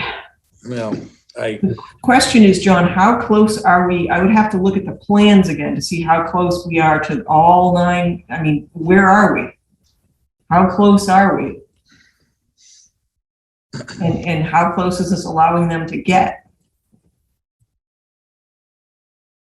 I understand where you're coming from, and I understand your side from, the protection of the vernal pools. Now, realistically, obviously, I think the problem that we run into is that the work's going to have to occur, and how do we minimize the amount of work that's going to occur in these areas? But they can. All right, so this is a linear project, right? So if they can't work in one area where there's a vernal pool, certainly they can find work in another location, right, for a month or two. So I would need to see where those are proximate to the access where equipment might be operating. How realistic is it? Mm-hmm. So is it something that you would be willing to, I guess, condition, or is that something that you need to receive new information for? Because that's the concern I have now, is that so we currently can't accept any new information. Oh, exactly. Yep.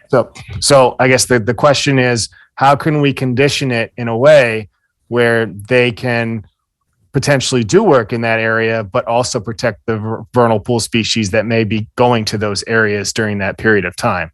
Okay, so we need to reword this condition. It says that it's something to the effect that the contractor must provide us with a schedule, right? Mm-hmm. I don't know how we're going to put this, but they need to provide us with a schedule to try to, first and foremost, avoid those areas during the vernal pool season that we have to approve, I guess.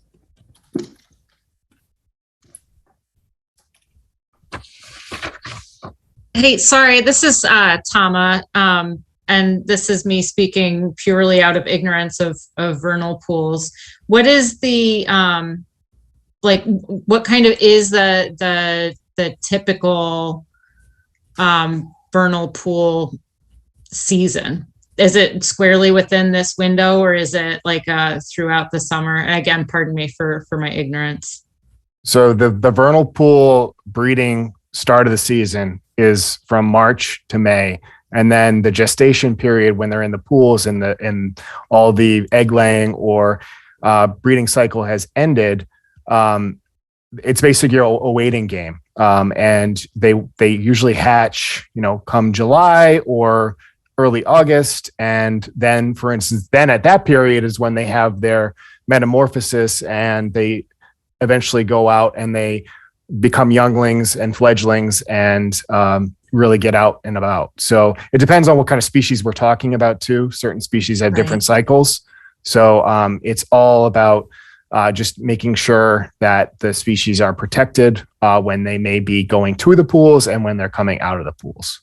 So you're referring to insect species or amphibian? I'm talking about amphibians, because the insect species are no longer considered obligate species under natural heritage. It's only the amphibians that are considered obligate species. But you're saying they hatch as late as July? I thought that it depends on how late this season is when they do the doing the breeding cycle. Sometimes there's a late cycle, or a late big night, what they call it, is when all the critters go out and they do their song and dance. But then, for instance, it depends on when that is, because then that starts the clock for when it happens.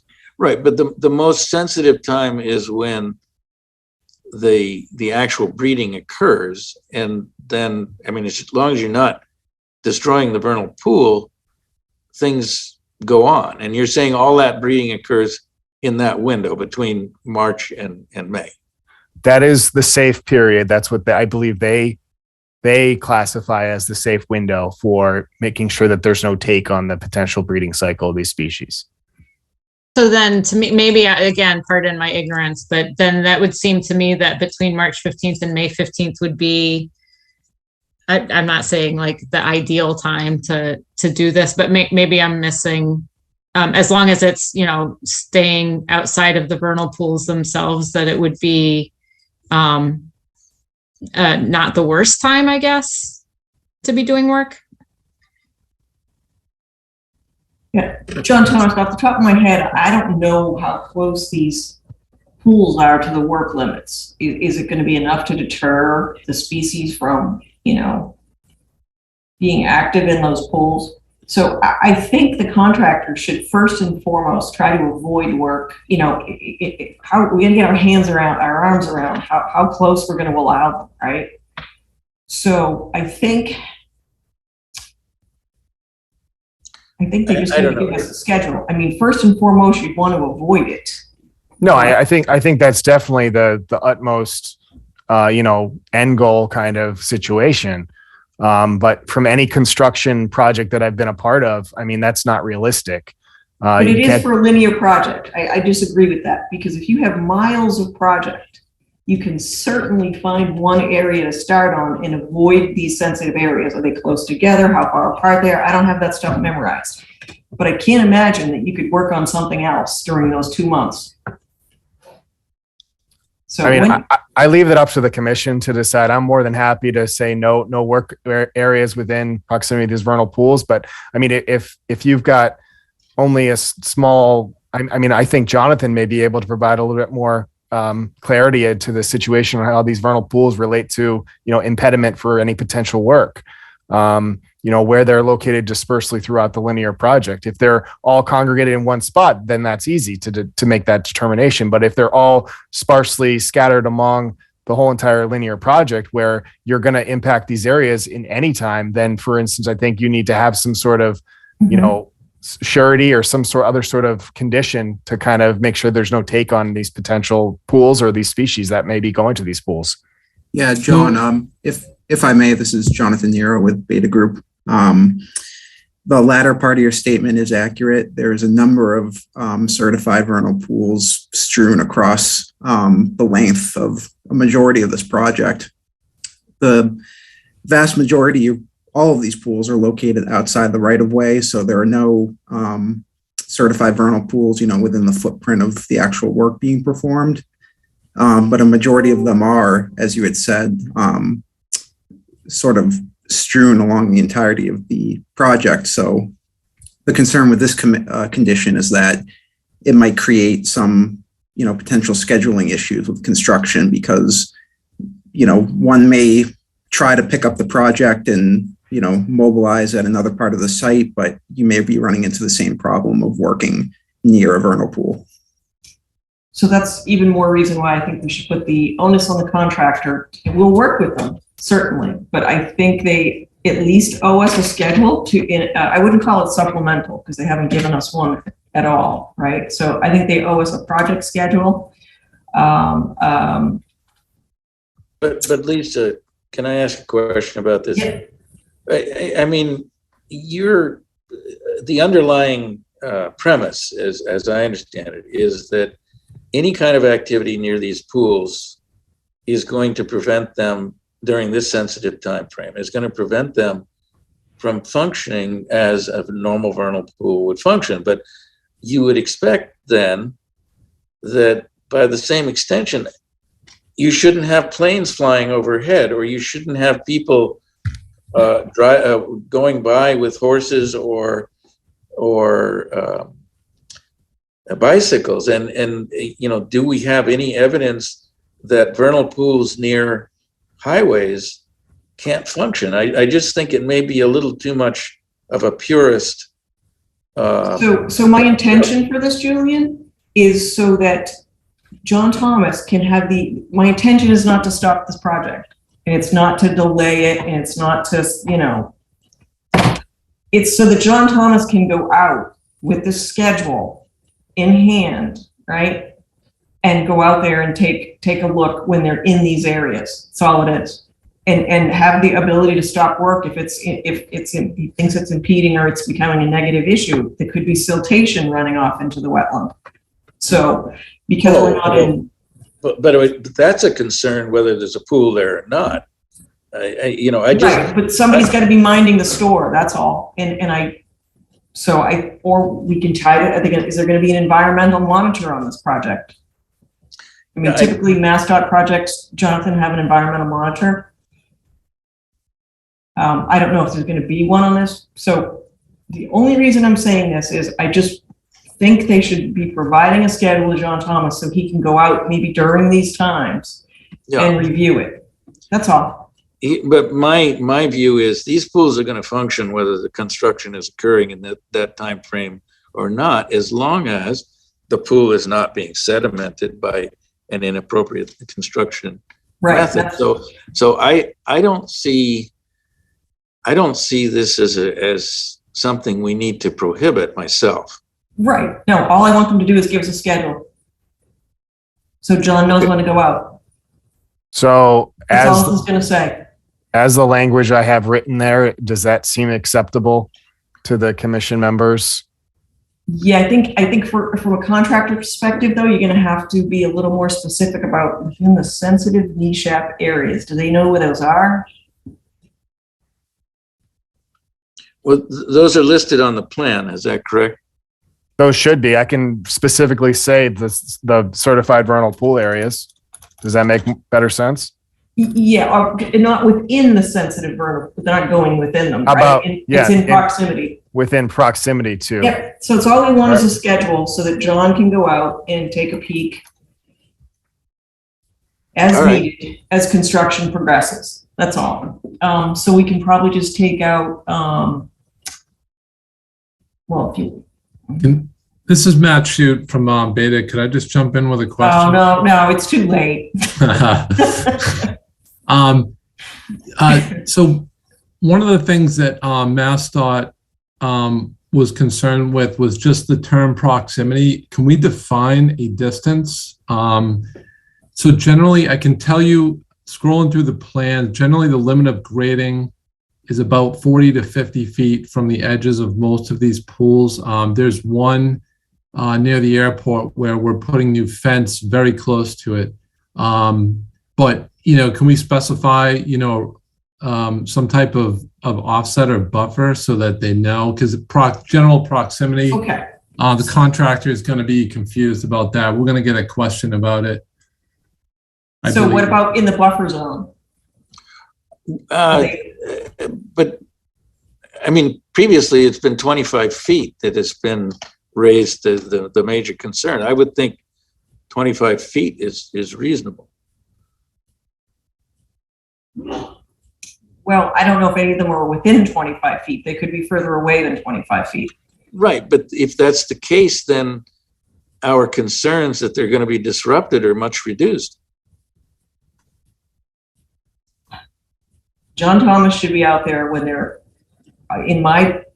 from my view, we want to put a limit on it, then we should just say the buffer zone to it, right? Even though it's really not a buffer zone, but there's a buffer zone to the wetland, right? Do we want to just say, just to give an arbitrary number within 100 feet? Yeah. Well. Yeah, within 100 feet of the certified vernal pools. And you want to probably take out those dates, John? Or put them in there somewhere? What do you mean, the dates? The dates? The dates are like March 15th to May 15th. Yeah, no, they don't make sense. Because really, it's going to function regardless, as long as the pool is not degraded by the activity. But if we have a reputable contractor, it's not going to be that bad, I hope. So yeah, so we want to just put here within 100 feet of the for certified vernal pool. This way John has the schedule, and he can run out to the site and take a peek as needed. Is that all right, Matt? I think MassDOT will be okay with that. Okay. Does that seem good, Matt and John? Yes, thank you. Yep. Thanks. Okay. Did you mean to type in something else there? Besides 100 feet or just 100? Oh. Sorry. That's Dude, all right. It says work within 100 feet to the certified vernal pool areas. Okay, yeah. Just take out the dash and case feet, I think. I'll fix it later. Okay. Okay. Yeah, and that's likely to be actually a very small portion of the whole project. So if John is just aware of it when they're in those areas, he can just review it. Yeah. I mean, Matt, they're going to probably have an EM on the site, right? Yes. Okay. So John can coordinate with their environmental monitor as well and have some dialogue and have him call in. And yeah. Okay. So we're looking at 4 next. So 4 was changed. It just says that there's no BVW impacts are proposed within the ACEC. Okay. So that was just to confirm that. So then we changed so I think I had 70 in here. I think it's supposed to be 75% success. So that was Okay. revised. Did we issue this draft set to MassDOT already? Yes. Okay. All right. And they were good with, So then 30 was changed. Basically, I think I had a boiler in here. It says the limit of work shall be staked by the field by a registered professional engineer or registered land surveyor. The limit of work shall be coincident with the installed erosion control measures. sediment. Erosion control measures, sedimentation. Sediment control measures. Erosion. It's physically impossible to stake out an erosion control measure. Sediment. But these requirements apply only to within the jurisdictional areas of the project. Is that? That's correct. These conditions are only applicable to work within the jurisdiction of the Concom. And then let's see, other change. I think the applicant said that they're going to install signs throughout the property and ensure long-term compliance for snow storage. Is that correct, John?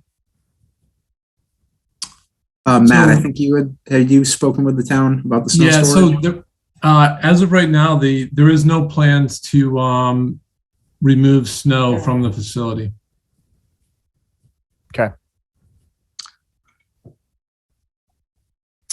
And then there was a question about the town maintaining the dispersal and prevention and dispersal of exotic invasive species. So the town's going to be responsible for managing and maintaining the rail trail corridor. So it's in their best interest to also make sure that the prevention and spread and dispersal of exotic invasive species is minimized. So whether that's obviously going to be something that we'll be continually monitoring. And if it becomes an issue, then for instance, I'll talk to the town about it at a later date. John, I just want to confirm that condition is more intended just to encourage the town to use best management practices rather than require any sort of eradication plan. That's correct. As of right now, there's no need for it, but if it does, I'll talk to the town manager to kind of have something implemented for in-house town benefit. Okay, thank you. And then obviously I changed the numbers for some of the perpetual conditions because these numbers change. So that was really most of the changes here from comments back from MassDOT and Beta Group. So besides those other ones that we've talked about, that's really it for if there's any other questions that the commission has regarding the draft, please let me know. That's all I had. All right. Any other comments from other commission members with regard to items? And if not, we can consider a motion to accept or not the proposed order of the current draft order of conditions for 250-1094. I'll make a motion to issue the order of conditions for file 250-1094 as discussed. Motion made by Lisa and seconded by? Second. I think Ron got the second. So again, roll call vote, starting with Tama and Ron. Aye. All right, and then Dan and Lisa. Aye. Aye. And I'll throw in an aye, so the order of conditions as amended are accepted. Next item is the draft minutes from February 14th. Anybody have any comments? Well, I think the only one I'm sure I'll be able to make without criticism is page 5 at the bottom. Hazardous materials or containments. I'm guessing what was meant was contaminants. I don't know if your page 5 corresponds to the written page 5. Okay, this is in the Norton High School business. Okay, and then how far into that? Very bottom of the page. Dan, I'm willing to suggest that that's probably the change that's needed. Okay. So just all you have to do is find containments and it to contaminants. And well, there's also on page 9, the Island Brook is a little convoluted. Says just waiting back to hear from the DEP, and you might want to say, well, Island Brook submitted new material, period. Just waiting to hear back from the DEP. Sounds good.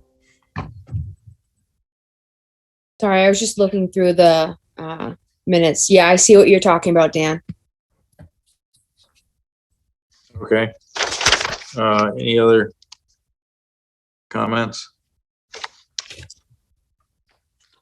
If not, we can consider a motion to accept the minutes of February 14th as corrected. I'll make that motion, Mr. Chairman, to accept the minutes as corrected. And seconded by? Second. Motion made by Dan, seconded by Ron. Roll call vote, starting with Ron and Tama. Aye. Aye. And Lisa and Dan. Abstain. Aye. Yes. Lisa was And not I'll throw in present. yes, I saw that. And I'll throw in an aye, so the motion carries. And so upcoming new and some old business comments.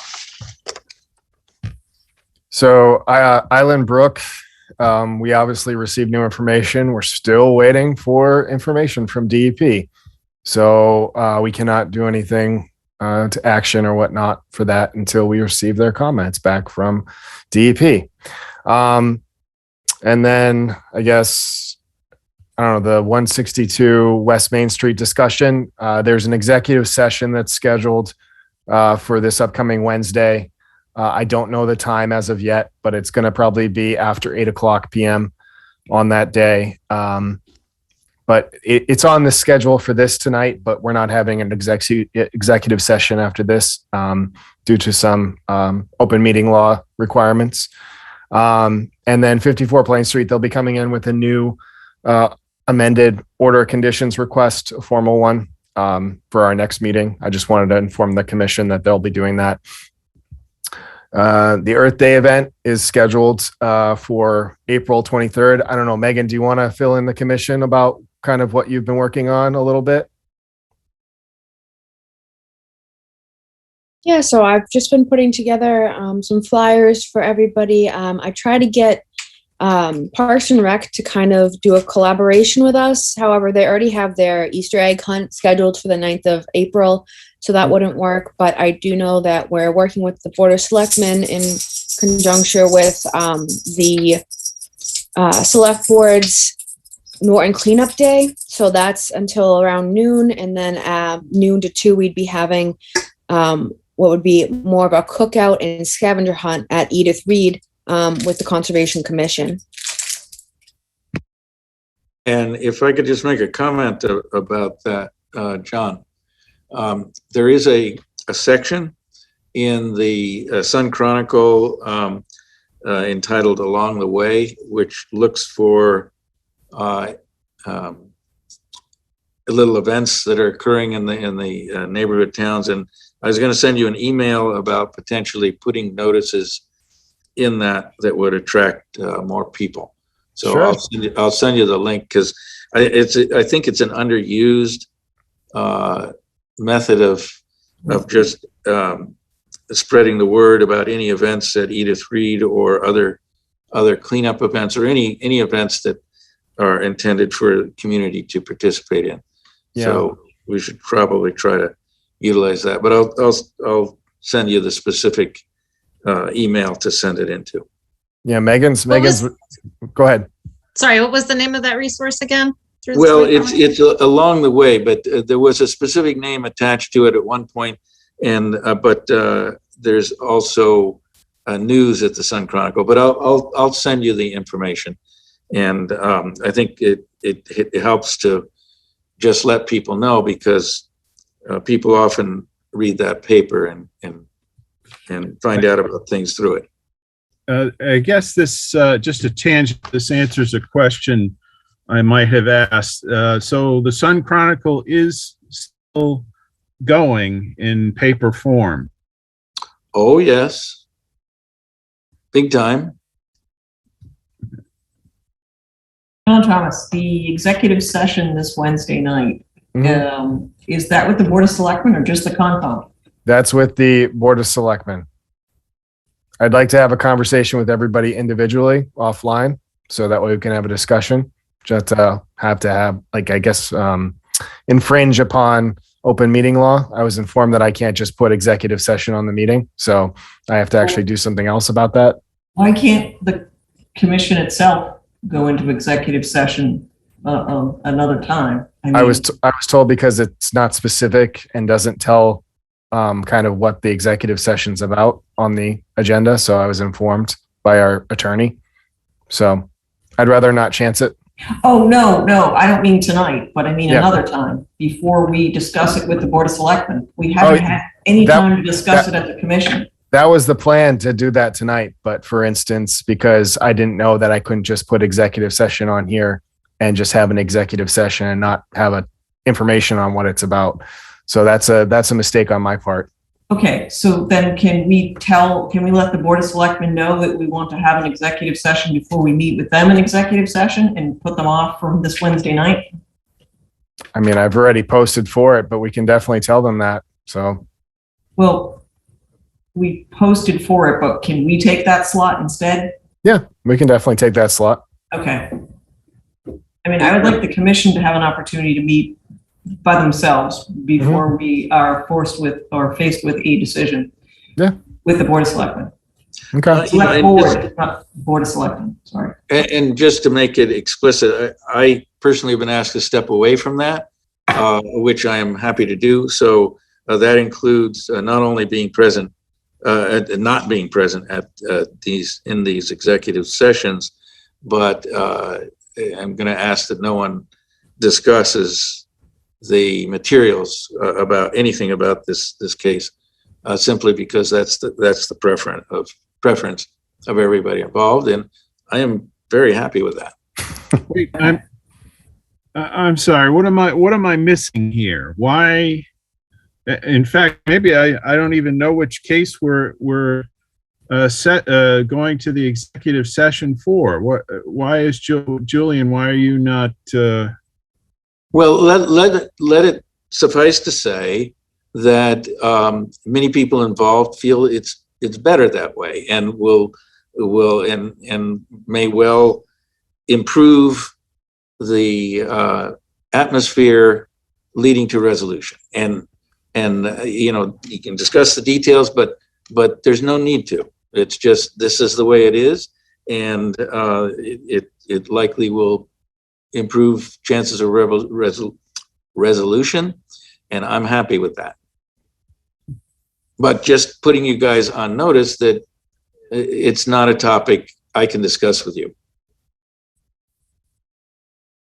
Like I said, if anyone has any questions, they can reach out to me tomorrow and we can talk about it individually.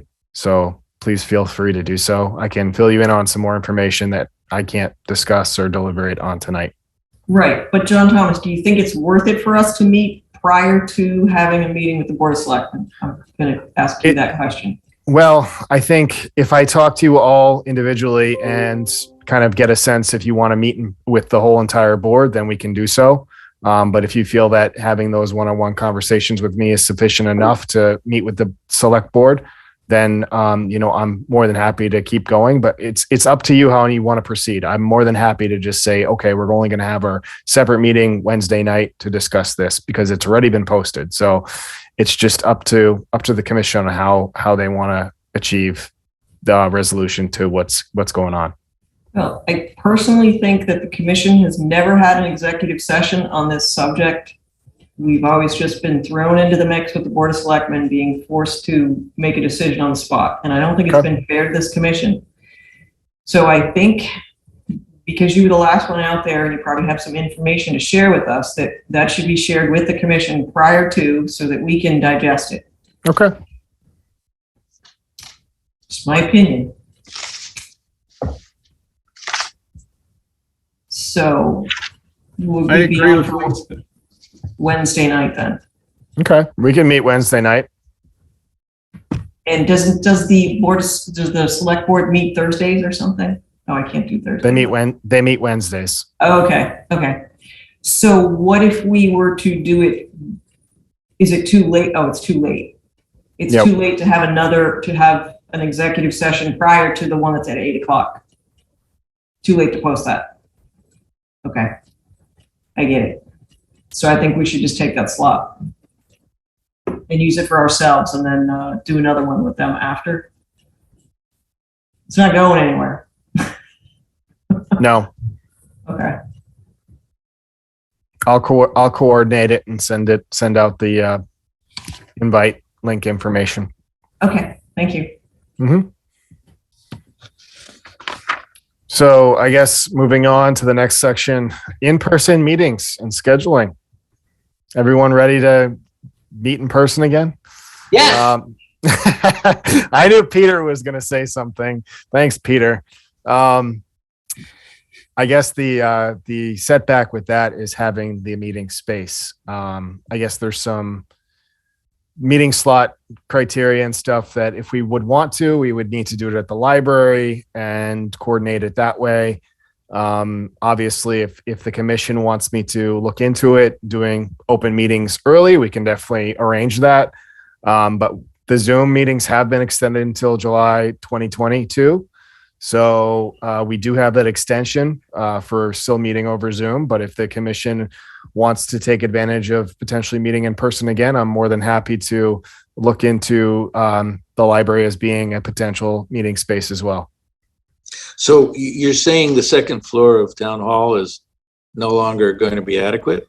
I don't know. I mean, based on what I've had discussions with the town manager, he wants anyone that's going to have in-person meetings to have them at the library as of right now.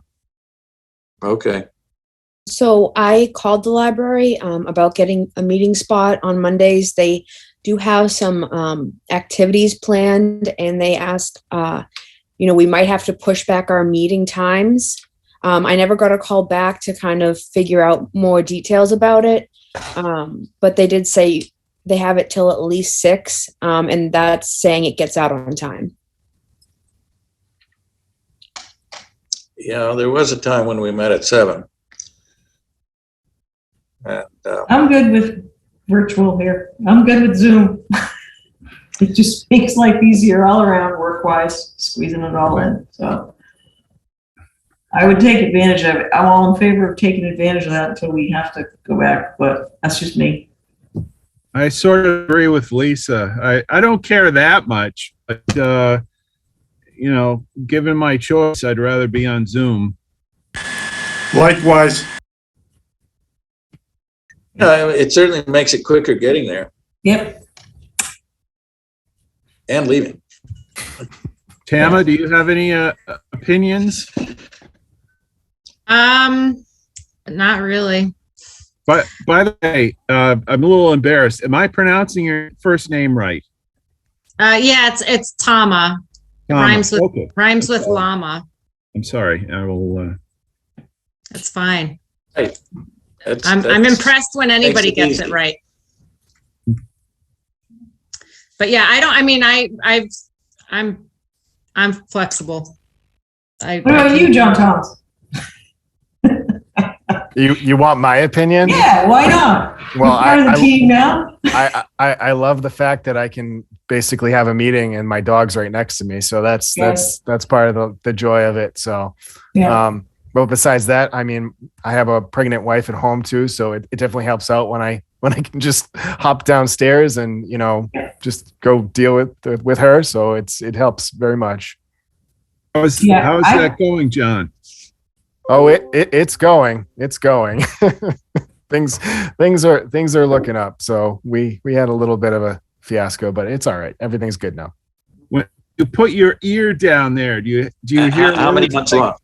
vernal pool or enforcement order or Right. Yes. Just an elbow, Dan, probably. So we expect to have the little one here late June, early July. So that's when we're expecting him to be. Right when we go back in person. Yeah, Excellent. exactly. Right when we meet back in person. Well, do we have to? It's all at the discretion of the governor. I think that's. Okay. Yeah, Because, I would make a motion that on behalf of John Thomas and his newborn, that, we have to delay it at least by 3 or 4 months till the fall. So I agree, but I'm so tired of seeing all this wasted space that has the announcement of it, and then on the back what you're supposed to do. I mean, it's a waste of paper. But Dan, the carbon footprint is offset by the gas, that we're saving from driving, right? That was one of the things that I was going to post on our social media page was about how we're really helping out our carbon footprint by doing everything virtually. So I did not think of that. That's good observation. Always a trade-off, Dan. This is why I'm always agreeing with Lisa, and it's not Lisa always agreeing with me. All right. So, I mean, right now, it's only because of the governor's order to suspend the normal open meeting law. And so at some point, we won't have a choice. We'll have to go back to meeting in person. Yeah, that I think is going to come out in the end of July or early July. They're going to release another statement, and hopefully, who knows? Yeah. So there's hope, Mayor Wiggins. Yes, I'm all for in-person meetings. All right. Well, I think we've killed this meeting, so I'm ready for a motion to adjourn. I'll make a motion to adjourn tonight's meeting of the Conservation Commission. Second. Okay, we have a motion made and seconded, and as our informal tradition, thumbs up for agreeing, and thank you guys for participating. Until next time.